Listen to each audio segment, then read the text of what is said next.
Abra sua Bíblia comigo em Mateus capítulo 1, versículo 1, por favor. Esta é a lista dos antepassados de Jesus Cristo, descendente de Davi, que era descendente de Abraão. Abraão foi pai de Isaque, Isaque foi pai de Jacó, e Jacó foi pai de Judá e dos seus irmãos. Judá foi pai de Pérez e de Zera, e a mãe deles foi Tamar. Pérez foi pai de Esrom, que foi pai de Arão. Eu quero parar por aqui, porque aqui fala de toda a árvore genealógica. Vai lá para o versículo 15. Eliúde foi pai de Eleazar, que foi pai de Matã, que foi pai de Jacó. 16.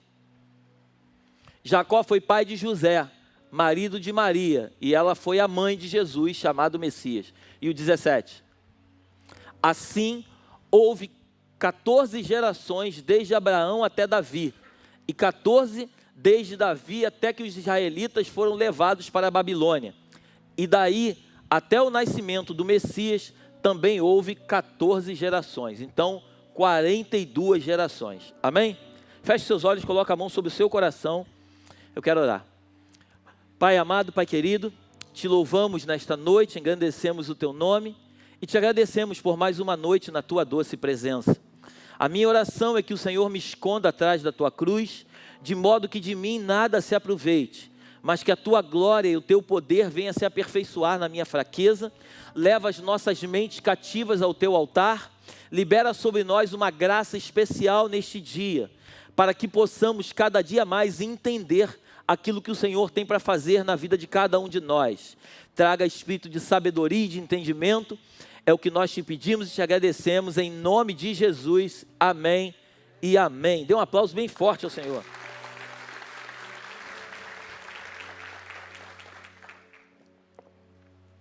Então Mateus capítulo 1 começa falando sobre a árvore genealógica de Jesus. E esses dias eu estava meditando e o Senhor ministrando ao meu coração, porque antes de nós chegarmos ao nosso destino, todos nós temos uma trajetória a ser cumprida até chegar ao nosso destino, amém? Hoje, quando você olha para um homem bem-sucedido, você hoje vê um homem bem-sucedido, mas você não sabe o que ele passou na sua vida para chegar até onde ele chegou. Quando você vê uma pessoa relevante, você vê o final da história, você tira foto, acha muito bacana, mas você não sabe toda a trajetória que ela passou até chegar ao lugar onde ela se encontra. E quando nós vamos olhar para as Escrituras, a nossa maior referência na Bíblia, existem vários homens de Deus, mas nossa maior referência é Cristo Jesus, amém? E para chegarmos até Cristo Jesus, nós vamos perceber que existe uma árvore genealógica. Pessoas que geraram pessoas, que geraram pessoas, e que geraram pessoas, e que foram gerando pessoas, e 42 gerações se passaram até chegar ao Messias, que é o nosso Cristo. Então, quando nós hoje olhamos para as Escrituras, é muito bom saber que nós somos adoradores de um Deus vivo, que Jesus Cristo, ele veio de uma virgem, ele entrou nessa terra como um ser humano, mas quando nós paramos para estudar a história de Jesus, a árvore genealógica de Jesus, as pessoas que vieram antes de Jesus, isso traz muita esperança para mim, pelo menos, e acredito para você, porque nós vamos ver pessoas muito imperfeitas, errando no meio do caminho, mas o grande problema é que elas não foram julgadas pelos seus erros, mas sim pela persistência pelo qual elas permaneceram firmes no propósito e chegaram até o destino final, que era gerar um descendente, que dessa descendente viria a raiz de Davi. Estamos juntos até aqui? Então isso me deixa muito feliz. E isso me deixa muito feliz porque isso me faz refletir que tudo que eu estou vivendo hoje não tem a ver comigo, mas tem a ver com os meus filhos, tem a ver com os meus netos, tem a ver com os meus bisnetos, tem a ver com toda uma geração que virá após mim. Então a resposta que eu dou hoje vai refletir diretamente naquilo que a minha geração vai se tornar. Então isso é muito importante, porque quando você parar em pensar e de repente pensar em desistir, eu queria que você começasse a refletir e entender que não tem a ver com a tua história, mas tem a ver com a história dos teus filhos, tem a ver com a história dos teus netos, tem a ver com a história dos teus bisnetos e assim sucessivamente. Então, quando nós tomamos isso assim como uma missão, nós percebemos que a nossa missão é muito maior do que a que nós acreditamos. Então, o evangelho não tem a ver comigo. A Belém não tem a ver com o pastor Léo. A Belém tem a ver com o pastor Léo, que, inspirado por Deus, precisa tocar em outras pessoas, para que essas pessoas sejam tocadas pelo Espírito, e essas pessoas toquem em outras pessoas, para que outras sejam tocadas, e assim sucessivamente. Porque a gente não sabe quem virá após nós, e quem serão as pessoas que Deus vai levantar em cada geração. Então, quando nós vamos ler a Bíblia, nós vamos ver grandes homens que fizeram grandes coisas na sua geração. Homens que passaram por processos. Abraão, por exemplo, nós vamos começar hoje falando de Abraão. Abraão, a Bíblia diz que é o nosso pai na fé. E quando você vai estudar a história de Abraão, de Adão até Abraão se passaram 20 gerações. De Noé até Abraão se passaram 10 gerações. Quando você vai ler a história de Abraão, Abraão tinha um pai chamado Terá. Gênesis capítulo 11, do versículo 24 em diante, coloca para mim por favor. Nós vamos ver a história desse homem, que é o nosso pai na fé, mas que veio de uma família complicada. Gênesis capítulo 11, versículo 24. Quando Naor tinha 29 anos, quem era Naor, pastor? Era o avô de Abraão. Quando Naor tinha 29 anos, nasceu seu filho Terá. Depois disso, Naor viveu mais 119 anos e foi pai de outros filhos e filhas. Depois que completou 70 anos de idade, Terá foi pai de 3 filhos: Abrão, que antes era Abrão, Naor e Arã. Continua. São esses os descendentes de Terá, que foi pai de Abrão, de Naor e de Arã. Arã foi o pai de Ló. Terá ainda vivia quando o seu filho Arã morreu na Babilônia, na cidade de Ur dos caldeus, onde havia nascido. Abrão casou com Sarai e Naor casou com Milca. Milca e Iscá eram filhas de Arã. Sarai não tinha filhos, pois era estéril. Então a gente vai perceber que Terá, ele teve 3 filhos, amém? Naor, Abrão e Arã. Arã, a Bíblia diz que quando eles estavam ainda em Ur dos caldeus, na terra dos babilônicos, Arã, o seu filho, morreu. E esse homem, ele era pai de Ló. Quando você vai estudar a história com calma, você vai ver que Terá, ele sai de Ur dos caldeus e ele vai caminho a Canaã. Só quando ele chega no meio do caminho, ele para em uma cidade chamada Arã. E quando ele sai de Ur dos caldeus, ele não levou toda a família. Ele levou somente Abrão, Sarai e Ló. E aí, eles param numa terra chamada Arã. Eles param em Arã, ficam ali durante um tempo. E a Bíblia diz que Terá, ele morre nessa cidade. E agora, fruto daquelas 4 pessoas, só restam 3 pessoas: Abrão, Sarai e Ló. E aí a Bíblia diz que em Gênesis capítulo 12, que Deus chama Abrão para uma missão. Só que quando você vai estudar a Bíblia com calma, Terá, ele era um homem idólatra. Ele adorava outros deuses. Ele tinha pacto com outros deuses com letra minúscula. E aí eu te pergunto, um homem, aos dias de hoje, um homem que adora outros deuses, e o seu filho entendeu o seu chamado em Deus, e esse filho abre mão de todos os deuses com letra minúscula para adorar o único Deus, que é o Deus soberano. E Deus começa uma grande obra na vida de um descendente de uma idolatria.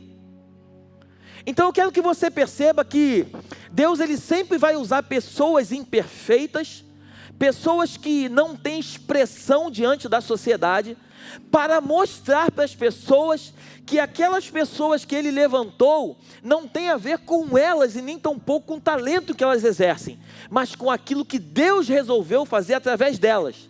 Porque quando Deus levanta um homem, Ele não levanta um homem simplesmente para que esse homem seja aclamado, ovacionado na terra, mas ele principalmente levanta um homem, uma mulher, para que o nome dele venha a ser engrandecido através da vida desse homem e dessa mulher. Para que todos vejam que não foi o braço forte do homem que fez, mas foi o Deus dos céus e da terra que determinou e escolheu aquele homem, aquela mulher, para mudar a história dele e mudar uma história de toda uma geração vindoura que está chegando. Estamos juntos até aqui? Então Terá esse homem. Terá foi chamado por Deus no meio idólatra, aonde o seu pai adorava outros deuses, e Deus no capítulo 12 já fala assim: Abraão, sai da tua terra, da tua parentela. Naquele momento ele morava em Harã, ele não morava em Ur dos Caldeus. Ur dos Caldeus ele tinha saído um pouco antes, no capítulo 11 com seu pai. Então ele larga tudo ali, né? Ele larga tudo ali, e a Bíblia diz que ele vem junto, só que na verdade não vem só os três. Quando você vai estudar ali em Harã, eles conseguiram construir um patrimônio.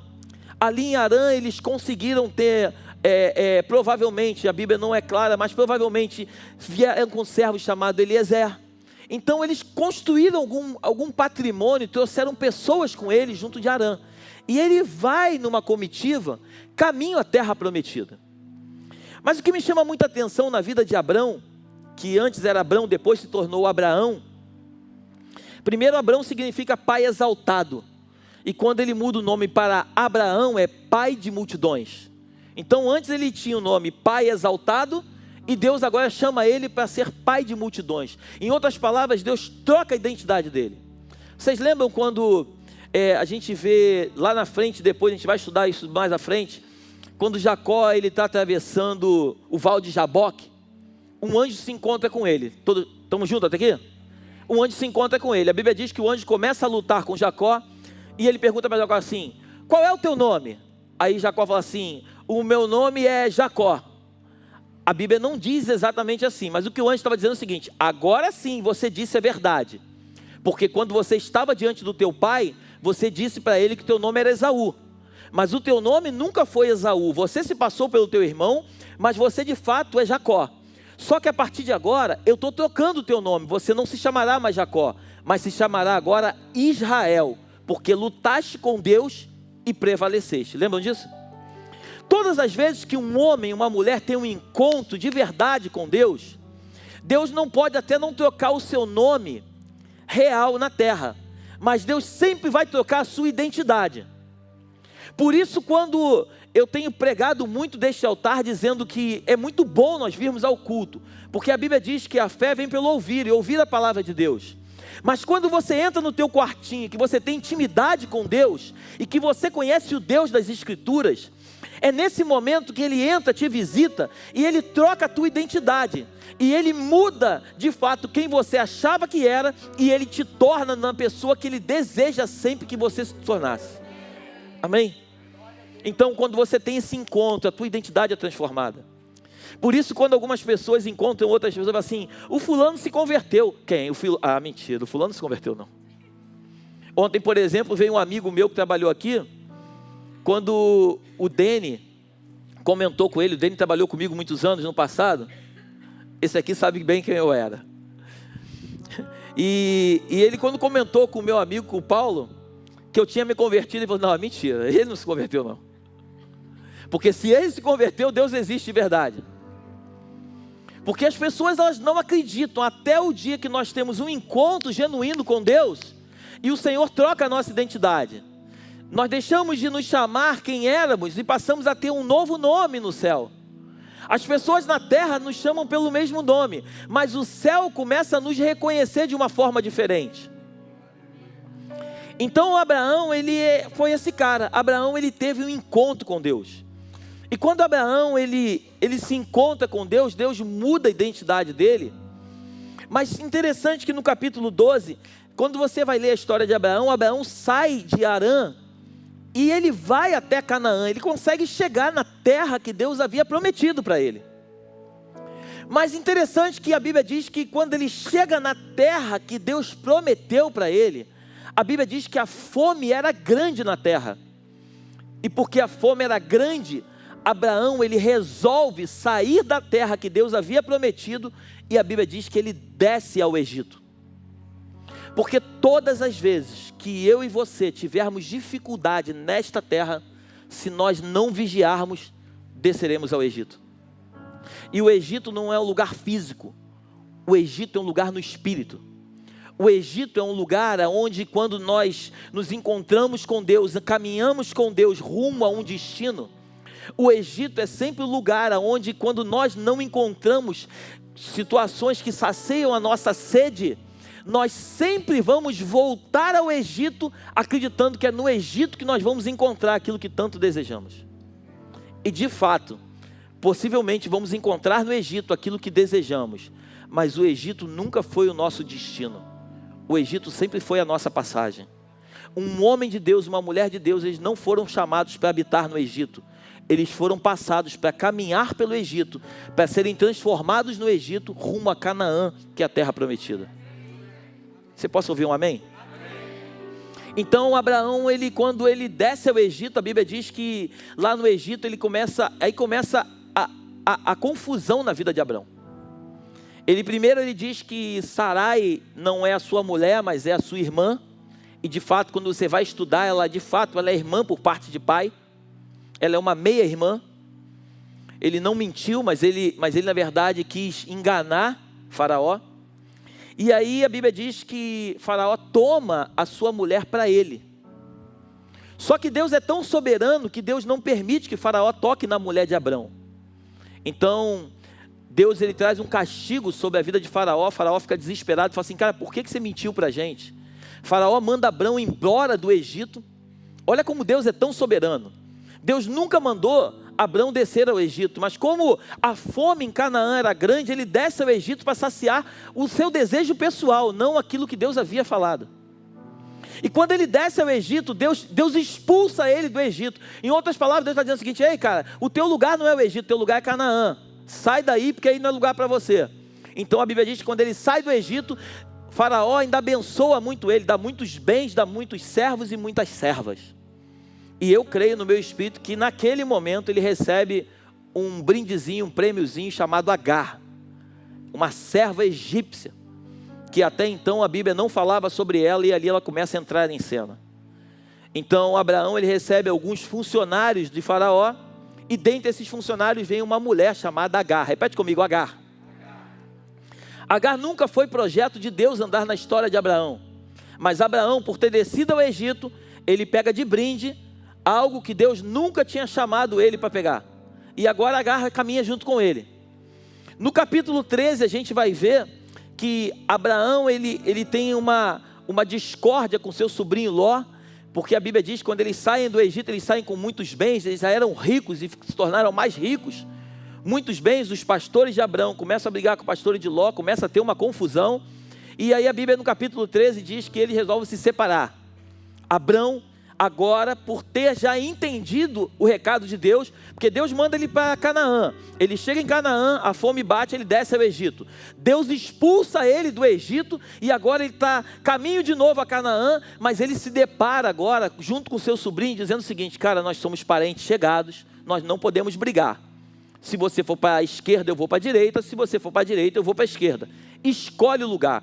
E agora, o que me chama a atenção é que Abraão agora, ele resolve já não mais escolher o lugar, agora ele dá a oportunidade para o seu sobrinho escolher, porque nós precisamos aprender com as nossas guerras, que tudo que nós vivemos, temos que tirar um proveito daquilo que nós passamos, amém? Você não pode lutar uma guerra, sair dessa guerra e amanhã continuar fazendo a mesma coisa que você fazia. Toda guerra, ela foi preparada por Deus, permitida por Deus, para te capacitar, para que você não entre na mesma guerra.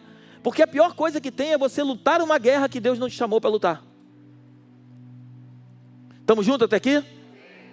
Então agora Ló fala para ele o seguinte: então tá bom, já que eu posso escolher, eu quero as Campinas do Jordão. A Bíblia diz que era uma terra regada, bem verdinha, bonita, só que ela ia dar até Sodoma.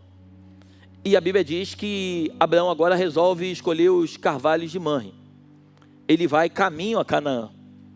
Porque na verdade, todas as vezes que você deixa alguém escolher, Deus sempre vai te conduzir para o lugar que Ele quer te levar, e não o lugar que você deseja. Amém?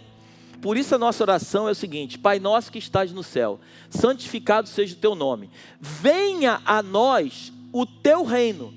seja feita a tua vontade e não a minha, assim na terra como ela é no céu.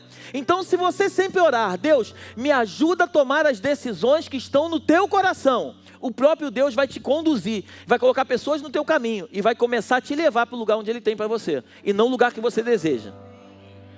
Porque se nós pararmos para repetir, e eu colocar diante de você agora 2 caminhos, um lindo e outro feio, provavelmente toda a igreja vai escolher o lindo e não o feio. Mas às vezes o feio aos olhos humanos é aquele caminho que Deus tem para mim e para você.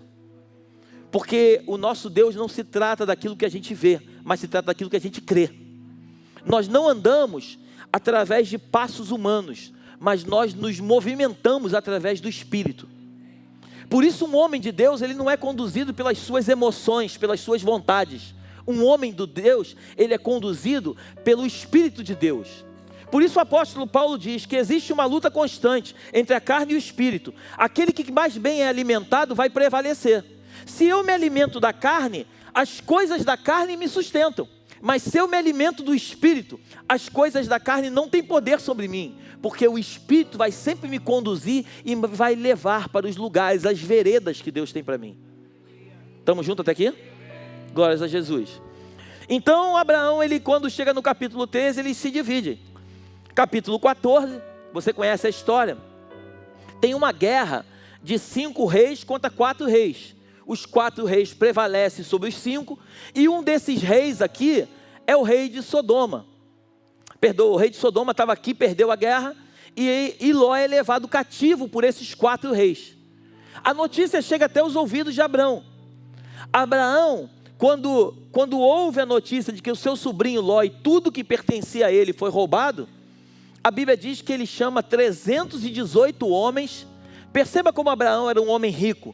Por isso que a terra não cabia os 2 pastores juntos, ele e Ló. Então ele pega 318 homens que trabalhavam para ele, e ele junta esses homens e vai guerrear. Lê na tua casa capítulo 14. Ele vai guerrear contra os 4 reis. A Bíblia diz que ele prevalece sobre a guerra, ele toma posse de todos os despojos, tudo aquilo que eles venceram na batalha, eles trazem com eles, e junto com isso ele traz o seu sobrinho Ló de volta e liberta Ló. Mas interessante que a Bíblia diz que Ló foi liberto, e aí chega o rei de Sodoma, e fala assim: Abraão, deixa eu te pedir uma coisa, fica com os bens, e me dá somente as pessoas. Esse é um dos textos que eu acho mais lindo na Bíblia. Abraão olha para aquele rei e fala assim: cara, eu jamais aceitaria os bens, para que amanhã você não diga que você enriqueceu Abraão. O que Abraão estava dizendo para aquele rei é o seguinte: cara, eu não estou preocupado com aquilo que você está me oferecendo, eu tenho convicção na minha vida, que eu já sou um homem próspero, me tornarei muito mais próspero, porque Deus me prometeu essa promessa. E se Deus prometeu, eu não preciso de você para me dar as coisas. O próprio Senhor vai se encarregar de abrir portas, lugares que não tinham portas, vai abrir caminhos aonde não existia caminho, para fazer com que a prosperidade chegasse até a minha vida. Porque todas as vezes que Deus chama um homem e uma mulher na terra para abençoá-los, grava isso no seu coração, Ele não prospera simplesmente com o propósito das pessoas prosperarem.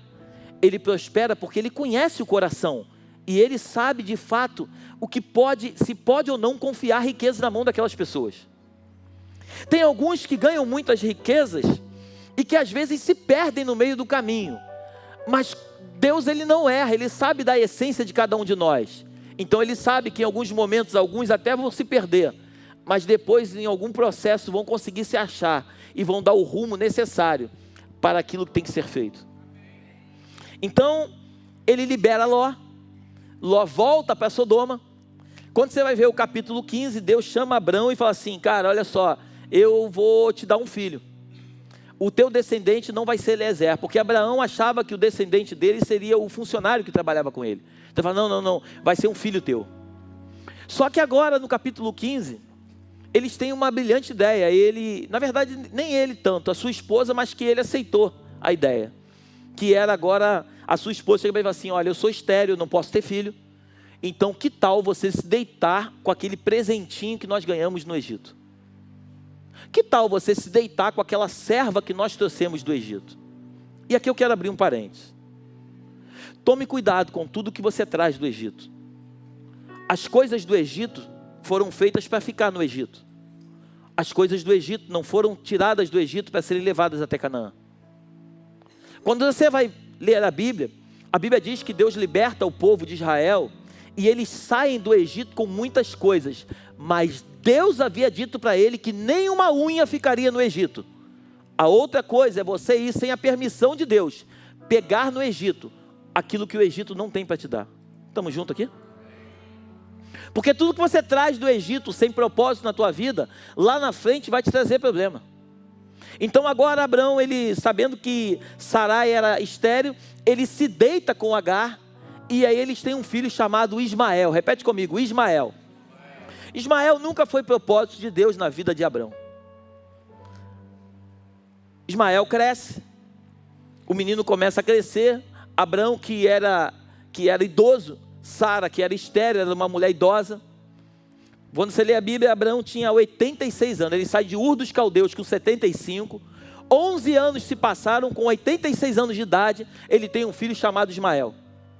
Ismael, quando nasce, Abraão começa a curtir o menino vai crescendo, crescendo, crescendo, e aquele menino é tudo na vida de Abraão, até que Deus se apresenta para ele de novo e diz para ele o seguinte: ei Abraão, esse nunca foi o filho que eu falei que ia te dar.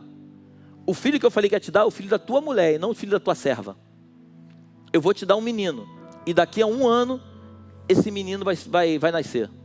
A Bíblia diz que Sara, ela ri, porque ela não acreditava, porque é sempre assim, se eu chegar para você aqui hoje e disser para você que Deus amanhã vai mudar a tua sorte, provavelmente alguns vão rir, porque vão achar impossível. Mas a especialidade de Deus é trabalhar nas causas impossíveis. Tudo que é possível, a gente não precisa de Deus. Tudo que é possível, nós mesmos fazemos. Agora, tudo que é impossível, nós precisamos entregar nas mãos dele, porque essa é a especialidade dele, trabalhar nas causas impossíveis. Então agora, Abraão, ele recebe uma palavra, e a Bíblia diz que com 100 anos de idade, 14 anos depois, nasce um menino chamado Isaac, o filho da promessa. Só que quando Isaac nasce, ele nasce num ambiente onde tem uma serva, aonde tem outro filho que nunca foi promessa de Deus. Então, esse filho com essa serva, a Bíblia diz que esse menino começa a debochar de Isaac, e fica debochando dele o tempo todo, a ponto da sua mãe Sarai ficar irritada, e começar a trazer confusão para sua casa. E aí Sara fala o seguinte: Abraão, tu precisa mandar esse menino aí. Antes ela mandou se deitar com a mulher, mas agora ela diz que precisa mandar esse menino com a sua mãe embora. A Bíblia diz que um anjo aparece para Abraão e fala para ele: cara, faz conforme a tua mulher falou. Você não fez a bobagem? Agora assume. A Bíblia diz que Abraão tem que mandar Agar com Ismael embora de casa. Eu queria que você tentasse imaginar, e eu não quero que levante as mãos, mas quantas histórias nós conhecemos de homens e mulheres que não souberam esperar a promessa e tiveram situações, uma outra família fora daquilo que Deus havia prometido. Quantas coisas que essas famílias carregam no decorrer da sua história. Pais que às vezes não conseguem se relacionar bem com os filhos, porque a mãe daquele filho, por ter sido dispensada pelo pai, ela não aceita essa situação, e ela agora joga o filho contra o pai. Então agora tem uma luta dentro de casa, por algo que esse pai, na verdade, ele fez sem pensar, mas o amor dele pela criança é enorme, mas isso traz um confronto, uma luta interior dentro de duas pessoas. E eu quero falar sobre essa série, porque o que mais me chama atenção nessa série é sobre a paternidade. Toda pessoa que tem uma árvore genealógica bem definida, independente se o pai é perfeito ou imperfeito, se a mãe é perfeita ou imperfeita, mas toda pessoa que tem uma referência de pai e de mãe, que existe uma paternidade, essa pessoa, ela sabe exatamente quem ela é, e ela sabe para onde ela vai. Toda pessoa que sabe quem é, tem muito bem definido na sua mente o seu destino.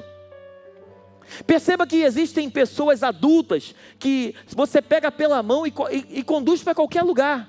elas são como que crianças, porque por elas não saberem quem são, elas não sabem o seu destino. Quem não tem uma identidade definida, não tem um destino traçado. Você está aí? O que Deus tem falado muito ao meu coração é que o Senhor nesses dias, Ele vai levantar uma geração de homens e mulheres cheios do Espírito, que vão entender claramente que a sua árvore genealógica, talvez na terra, não tenha sido muito boa, mas o próprio Senhor vai se encarregar de consertar essa árvore genealógica, porque o problema não é o que fizeram conosco, mas o problema é o que nós vamos fazer com quem virá após nós. Eu não consigo mudar a história do meu passado, mas eu consigo mudar a história dos meus filhos, dos meus netos, dos meus bisnetos e assim sucessivamente. Eu vim de uma família espírita. Eu não pedi para ser espírita, mas eu nasci em uma família onde meu avô tinha terreiro de macumba. Eu fui criado no meio de umas estátuas desse tamanho, onde eu nunca quis aquilo para mim, mas eu fui inserido dentro daquele sistema. Só que quando eu tive a oportunidade de conhecer o único e verdadeiro Deus da minha vida, eu decidi não mais servir aqueles deuses com letra minúscula, e eu resolvi amar o único e soberano Deus da minha vida. Glória a Deus.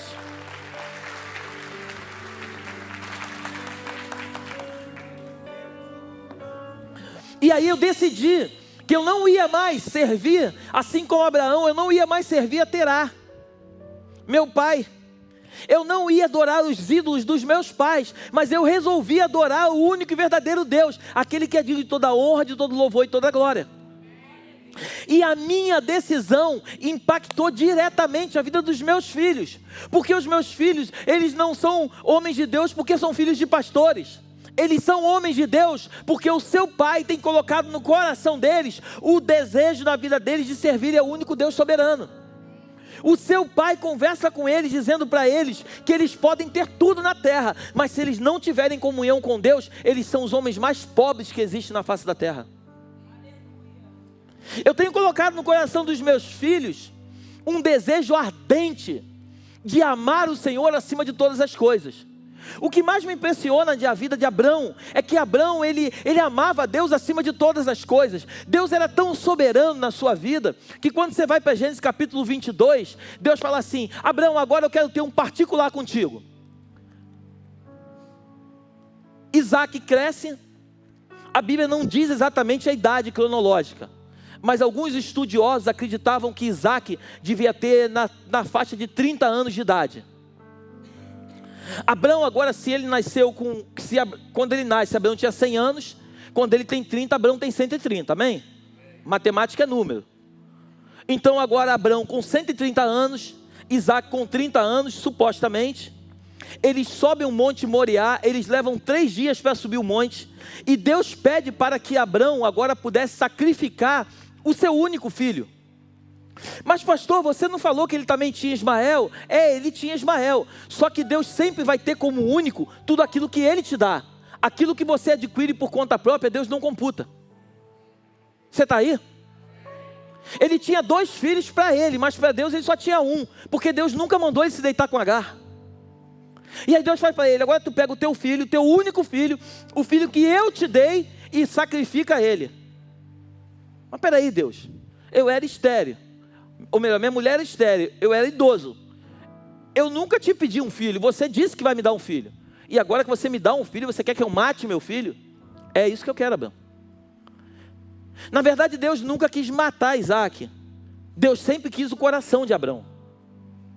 Porque para você sacrificar aqui com um punhal, pastor Vavá, você primeiro tem que matar ele aqui. Você nunca vai fazer alguma coisa sem antes fazer aqui.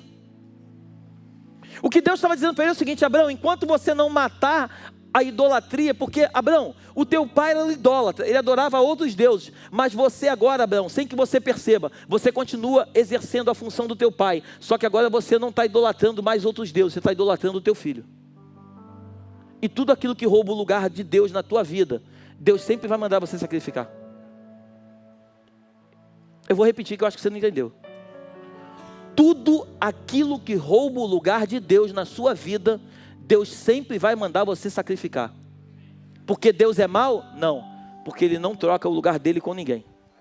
Só isso. Por isso que o dinheiro, grava isso, igreja. O dinheiro, ele é meio de vida, ele não é finalidade. Quando você coloca o dinheiro como finalidade, como objetivo maior na tua vida, e ele se torna um ídolo, é duro que eu vou te falar. Às vezes Deus arranca de você, para Ele não perder você. Por isso um homem de Deus, amar o Senhor seu Deus acima de todas as coisas, primeiro mandamento. Segundo, amar o teu próximo como a ti mesmo.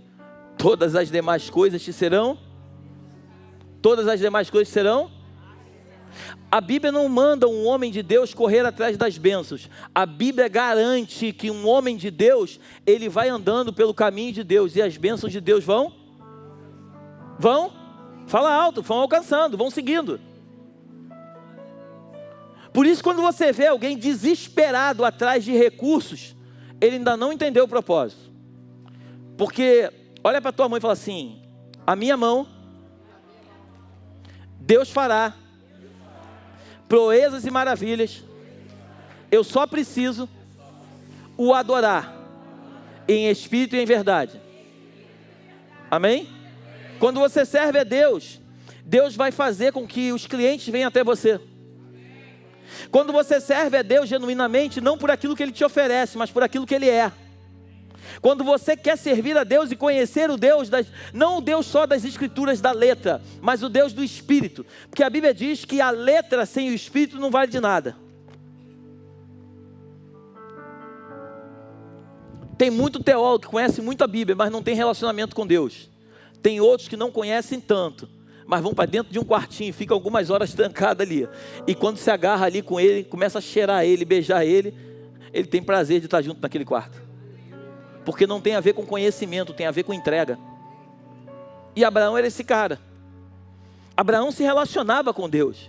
A Bíblia chega ao ponto de dizer que Abraão é amigo de Deus. Sabe o que é um amigo? Amigo é uma pessoa íntima. Eu não sei você, mas eu tenho poucos amigos na terra. E os poucos amigos que eu tenho, eu posso contar com eles nos momentos bons e nos momentos ruins, porque eu sei que eles vão estar do meu lado. Esses são os amigos. Aqueles que estão contigo quando está tudo bem, não são amigos, são colegas. Amigo é aquele que está disposto a andar contigo pelo vale da sombra da morte.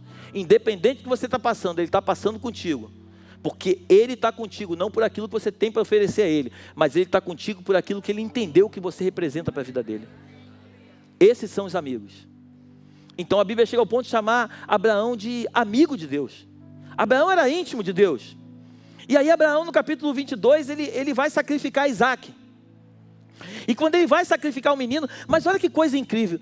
Assad, antes dele sacrificar o filho, imagina um cara de 130 anos, subindo um monte 3 dias, cansado. Um garoto de 30 anos, cheio de disposição. O pai agora fala assim, o menino pergunta assim: pai, eis aqui o cutelo, a lenha e o fogo. Cadê a oferta, pastor Reinaldo? Aí ele fala assim: Deus proverá. O que Abraão estava dizendo é o seguinte: olha, eu não sei, a oferta ainda não sei qual é.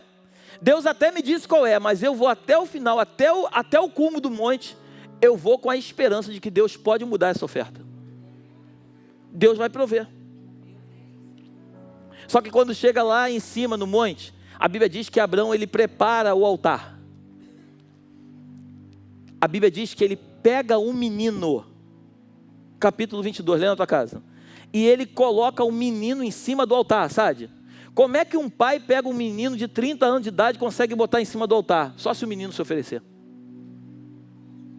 E aqui que eu quero começar a entrar um pouco mais fundo. O ensinamento de Abraão para Isaac é que Isaac não podia fazer aquilo que ele desejava, mas Isaac precisava, se necessário for, passar pela morte, mas cumprir o chamado de Deus na sua vida. O que Abraão estava imputando no coração de Isaac era um legado. E deixa eu te dizer uma coisa: muitos de nós trabalhamos arduamente para deixar bens para os nossos filhos. Isso é bom, isso é maravilhoso. Isso pode trazer algo bom para os nossos filhos, com certeza. Mas muito mais do que bens, é deixar um legado. Legado ninguém tira da gente. Talvez se vier alguém está repreendido em nome de Jesus. Mas talvez se vier alguém, possa até roubar dos nossos filhos aquilo que a gente deixou para eles. Mas se nós deixarmos implantados nele o nosso legado, ninguém nunca vai roubar deles. O problema não é deixar para eles, é deixar neles. Por isso, quando um homem de Deus recebe um legado da parte de Deus, ninguém rouba você. Por isso os teus valores valem mais do que o teu dinheiro. Por isso que as coisas mais importantes na terra você não compra, você conquista. Você não compra o amor. O amor você conquista. Você não compra a saúde. Steve Jobs, quando estava na cama, no seu leito de morte, ele chega ao ponto de dizer o seguinte: olha, eu posso estar na cama mais cara do mundo, mas o meu dinheiro não consegue comprar a minha saúde. Porque o dinheiro não compra a saúde. Mas um relacionamento com Deus pode restaurar um tabernáculo que estava caído e ele voltar a ser colocado de pé. Você concorda comigo? O que eu e você precisamos no decorrer dessa árvore genealógica, dessa série que nós vamos ver juntos, é que pessoas improváveis como eu e como você foram levantadas por Deus e mudaram a história de uma nação. A palavra de Deus chegou até os dias de hoje, na minha vida e na tua vida, por causa de homens imperfeitos, que escutaram o chamado de Deus, responderam ao chamado, no meio do caminho tropeçaram, mas não permitiram que o tropeço paralisasse esses homens. Eles continuaram caminhando. Não importa quantas vezes você vai cair, mas quantas vezes você vai se levantar. Deus nunca nos chamou para fazer algo perfeito, porque se fosse para fazer algo perfeito, Ele não contava comigo nem contigo, porque nós somos imperfeitos. Deus nos chamou sabendo que a obra é perfeita, mas pessoas imperfeitas iriam trabalhar na obra, e essas pessoas imperfeitas, dando oportunidade para que o Senhor fale aos seus ouvidos, por mais que elas caiam, elas vão se levantar e vão continuar caminhando rumo a Canaã. Amém? Então Abraão agora ele chega lá, e quando ele vai matar o menino, vem uma voz do céu: ei, Abraão, não faça isso. Agora eu sei que tu temes a Deus. Interessante, pastor Vavá, que a Bíblia diz que quando ele fala isso, ele olha para trás e estava um cordeiro amarrado pelo chifre nos arbustos. Porque todas as vezes que Deus pedir para você sacrificar alguma coisa que você gosta, tenha certeza que Ele já tem a resposta para aquilo que você precisa. Todas as vezes. Quando Deus chegar para você e falar assim, faz isso, Ele fala assim, vai doer, pode fazer mesmo doendo, que a resposta está atrás de você. Mas você precisa primeiro fazer. Porque Ele só viu o cabrito, Ele só viu o carneiro, quando Ele tomou a iniciativa de matar o seu filho. Quando Ele tomou a iniciativa de pegar o punhal e enfiar no filho, Deus fala assim, não precisa fazer mais, olha para trás que o carneiro está aí. A Bíblia diz que Ele pega o cordeiro e Ele sacrifica. Interessante que quando você pega a Bíblia, você vai ler Gênesis capítulo 16, se eu não me engano, 15 ou 16, versículo 13 ao 16, vê aí para mim. Isso mesmo. Então o Senhor disse, fique sabendo com certeza que os seus descendentes, Deus falou com Abraão lá atrás, olha isso, que os seus descendentes viverão num país estrangeiro, ali serão escravos e serão maltratados durante quantos anos o povo de Israel ficou escravo no Egito? 430 anos. Deus já tinha dito sim ou não? Sim. Por que Deus tinha dito? Porque Deus sabe, a Bíblia diz que é aquele que começou a boa obra, e Deus é aquele que vai terminar. A Bíblia diz que Ele é o alfa e que Ele é o ômega. Ele sabe tudo que você vai fazer hoje, vai fazer amanhã, o que você fez hoje, você vai fazer amanhã e depois de amanhã.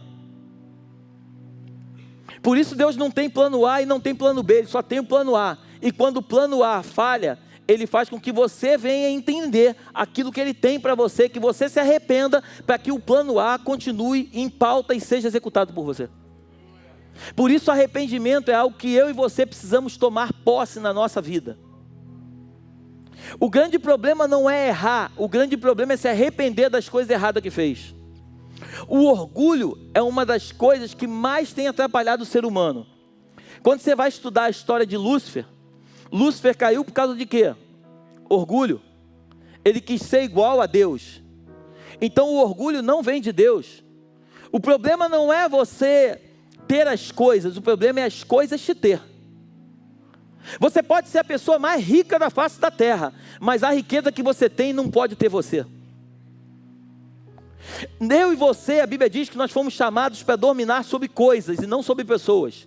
Pessoa nós conduzimos, coisas nós dominamos. As coisas não podem nos dominar. Por isso, quando você vê pessoas que são dominadas pelo dinheiro, elas se tornam escravas do dinheiro, elas fazem qualquer coisa por dinheiro.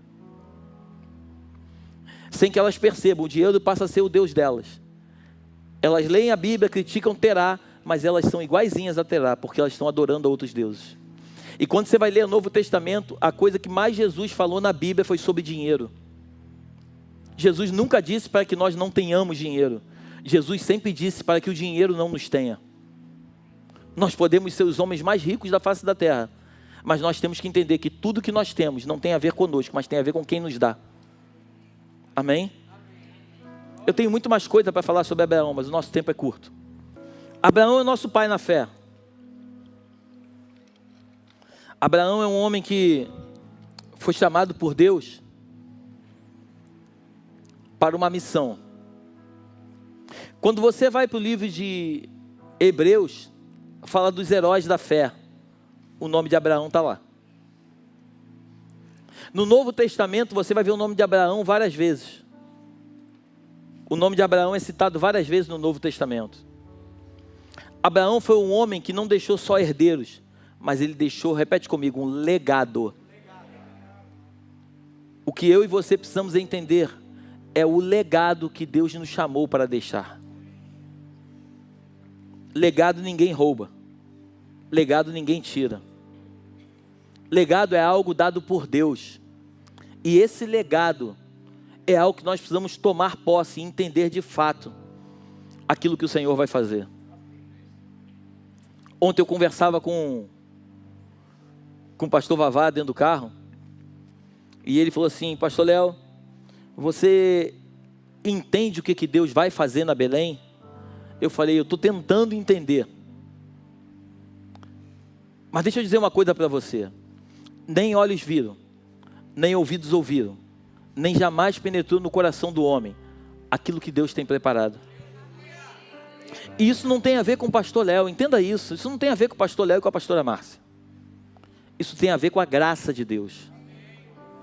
Deus nos escolheu para fazer uma grande obra. Mas essa grande obra não depende da gente, mas depende de que vocês todos se envolvam nessa obra. Existem duas coisas importantes. João capítulo 2, as bodas de Caná. A Bíblia diz, e aqui eu fecho, a Bíblia diz que a mãe de Jesus foi convidada junto com Jesus para uma festa. Preste atenção nisso. Eles não eram os donos da festa. Não foram eles que organizaram a festa, mas eles foram convidados para a festa. Chegou um momento da festa que o vinho acabou. E o vinho na Bíblia representa a felicidade. O vinho acabou. A mãe de Jesus, que foi convidada para uma festa, ela vai até o mestre. Ela fala assim: Jesus, o vinho acabou. A primeira resposta de Jesus é uma resposta dura: mulher, o que tenho eu contigo? Mas logo depois dessa resposta, ela fala assim: tudo que ele pedir, faça. Naquela época existiam umas metretas, algumas versões falam metretas, outras são talhas de pedra com água, que é onde as pessoas lavavam as mãos e os pés. A Bíblia diz que tinham 6 metretas daquelas cheias de água. A Bíblia diz que Jesus manda encher as metretas de água, e depois delas serem enchidas de água, ele manda servir o vinho. Jesus, ele transforma a água em vinho. É o primeiro milagre de Jesus na Bíblia, foi num casamento, porque Jesus ama casamento. Aí quando ele serve o vinho, os caras falam assim: normalmente numa festa se serve o melhor vinho, e quando os caras já estão meio chapados, lançam qualquer vinho, porque os caras nem vão dar conta se é bom ou se não é. Mas aqui é diferente. se serviu o vinho mais ou menos e agora se separou o melhor vinho para o final. Mas o que isso tem a ver com a mensagem de hoje? Tudo a ver. Porque a mãe de Jesus, ela não era dona da festa, não foi ela que organizou a festa, mas ela estava envolvida com a festa. Todas as vezes que nós como igreja entendermos que não tem a ver com a igreja, quando eu digo igreja, corpo só de Cristo, mas tem a ver com todos nós envolvidos, a igreja vai sair de um lugar e vai alcançar um outro lugar. Quando você entrar na igreja e se preocupar, não com os seus problemas, mas se envolver com a causa daqueles que estão na igreja, aí você vai entender de verdade o teu legado deixado por Deus na tua vida e o propósito pelo qual Ele te chamou. Pastor, mas eu estou vivendo um momento da minha vida que eu tenho mais é que ser ajudado, eu não consigo nem ajudar ninguém. Engano seu. Porque a Bíblia diz que quando estou fraco, aí é que sou. Quando estou fraco, aí é que sou. A graça de Deus, ela só vai se aperfeiçoar na nossa. O apóstolo Paulo diz assim: Senhor, eu tenho um espinho na minha carne, um mensageiro enviado por Satanás, que vem me esbofetear todo o tempo. O que Paulo está dizendo é o seguinte: Deus, eu sou um homem de Deus, mas volta e meia eu sou envergonhado pelo meu pecado. Deus fala assim: Deus, tira de mim esse espinho na carne. Aí Deus fala assim: Paulo, eu não posso tirar esse espinho, porque é esse espinho que faz com que você seja Paulo. Se eu tirar esse espinho, você vai achar que você é muito mais do que de fato você é. Paulo, deixa eu te dizer uma coisa: a minha graça te basta. O meu poder, Paulo, se aperfeiçoa na tua fraqueza. Eu e você temos um espinho na carne, todos nós temos. E ao invés de nós pedirmos para Deus tirar o nosso espinho na carne, nós precisamos na verdade entender que a graça dele nos basta. E que através da graça dele é que a nossa fraqueza vai se aperfeiçoar. Jesus nunca chamou pessoas perfeitas para andar com ele, mas ele chamou de pessoas de verdade. A única coisa que eu peço para você nessa casa de oração, não importa se você fuma, se você bebe, se você anda em adultério, tudo isso é um processo que Deus aos poucos vai limpando na tua vida. Não fique tentando largar as coisas para depois caminhar com Cristo. Não. Caminhe com Cristo do jeito que você veio. A Bíblia diz: vinde a mim todos vós que estáis cansados e sobrecarregados, e eu vos aliviarei. Aprendei de mim, que sou manso e humilde de coração. O meu fardo é leve, o meu jugo é suave. Então você pode vir do jeito que quiser. Uma coisa eu te garanto: você nunca mais vai continuar sendo o mesmo andando com Jesus.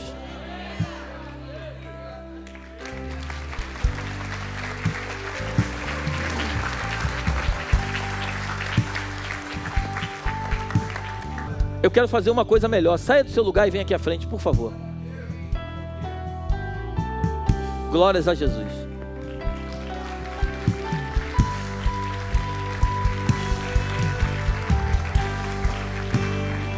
Glórias a Jesus. Glórias a Jesus. Glórias a Jesus. Eu lembro que quando eu me converti, todas as vezes que faziam o apelo, eu vinha na frente. Eu já era convertido, eu vinha na frente toda hora que fazia o apelo. E até hoje, eu sou pastor. Quando eu vou em alguma conferência, alguém faz um apelo, eu vou lá na frente. Porque eu quero cada vez mais me tornar o homem que Deus me chamou para ser. As nossas convicções, os nossos medos, os nossos traumas, muitas coisas acabam entrando no nosso ser e nos transformando em pessoas que Deus nunca quis que nós fôssemos. Deus vai mudar a história de muitas pessoas essa noite. Eu estou te falando como um profeta de Deus. Pai, eu quero te louvar nesta noite. Eu quero bendizer o teu nome e te pedir que o Senhor venha agir na vida de cada um dos teus filhos. O Senhor sabe exatamente o que cada um deles está vivendo nesses dias, Pai. A minha oração, Deus, é que o Senhor entre com a tua providência sobre a vida das tuas filhas. Derrama sobre elas uma graça, um favor. Faça na vida delas, Deus, aquilo que tem que ser feito. Quero abençoar a vida dos teus filhos, Pai. Eu quero profetizar um tempo novo, meu Deus, um tempo de conserto. Todas as áreas da vida dos teus filhos precisam ser tocadas nesta noite. Que seja tocada pelo poder do nome de Jesus. Que a tua graça e o teu amor esteja sobre eles. Nós abençoamos a vida dos teus filhos e profetizamos um tempo novo. Que haja, Pai, paz. Que haja paz na vida dos teus filhos. Que toda tristeza, meu Pai, venha sair da vida dos teus filhos. Nós abençoamos eles, meu Pai, em nome do Pai, do Filho e do Espírito Santo. Leva-nos para os nossos lares debaixo da tua proteção e da tua graça. Que o teu anjo vá diante de nós, nos conduzindo pelo único e verdadeiro caminho. Que as doces consolações do teu Espírito se façam presentes, não só hoje, mas para todos sempre. Em nome de Jesus, amém